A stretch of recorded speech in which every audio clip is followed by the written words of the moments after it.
మంచి వారం దొరికింది. అమ్మో నాయనోయ్ బాబాయ్ అబ్బాయ్ అబ్బో అయ్యయ్యో ఏం జరిగింది? ఏం జరిగిందా? నా ఒక్కగానొక్క కూతురు నీ కారుకు బలి చేసుకుని ఇంకా ఏం జరిగిందని అడుగుతున్నావా నాయనా? నీ పుణ్యమా అంటూ వయసు వచ్చిన నా బంగారు తల్లిని నీ పొట్టని పెట్టుకున్నావా నాయనా? అయ్యయ్యో అయ్యో అయ్యో అబ్బా నా వంక చూడబ్బా, నా వంక చూడబ్బా. అబ్బా వెళ్ళిపోయింది బాబు.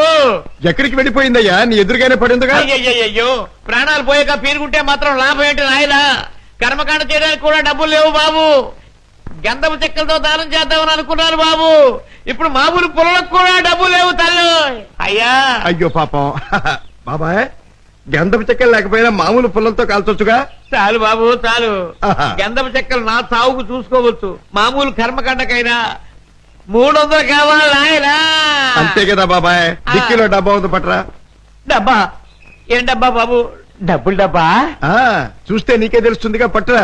అయ్యయ్యో అమ్మా నీ మీద ఎన్ని ఆశలు పెట్టుకున్నా తల్లే. అయ్యయ్యో అమ్మా.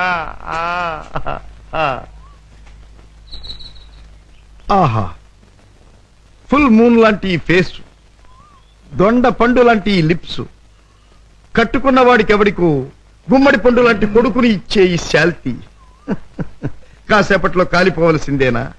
మాడి మసై బూడిదైపోవలసిందేనా? బాబు బాబు ఇందులో డబ్బులు ఉన్నట్టు లేదే బాబాయ్. నీ దగ్గర ఎగ్గి పెట్టుంటే ఇలా ఇవ్వు. బాబు బీడీ కాల్చుకుంటావా? అదే ఏం లేదు, ఈ డబ్బాలో ఉన్న పెట్రోల్ ఆ పిల్ల మీద పోసి ఈ ఎగ్గి పుల్ల గీసి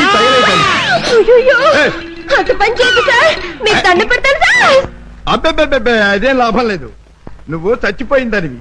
నీకు కర్మకాండ చేయకుండా ఎలా వదిలిపెడతాను? అబ్బే అదేం లాభం లేదు. ఇలా కడుపని కాయని ఎంతమంది ప్రాణాలు తీస్తారో ఏమో. పోలీసులకు రిపోర్ట్ ఇస్తారు. సార్ బాబాయ్ వెళ్ళాడు కదండి, నన్ను కూడా వదిలేండి. చెప్పుకుని మళ్ళీ వెధ పనులు చేస్తావు. అదేం లాభం లేదు. అయినా నిన్ను అత్తవారింటికి పంపిస్తేనే కానీ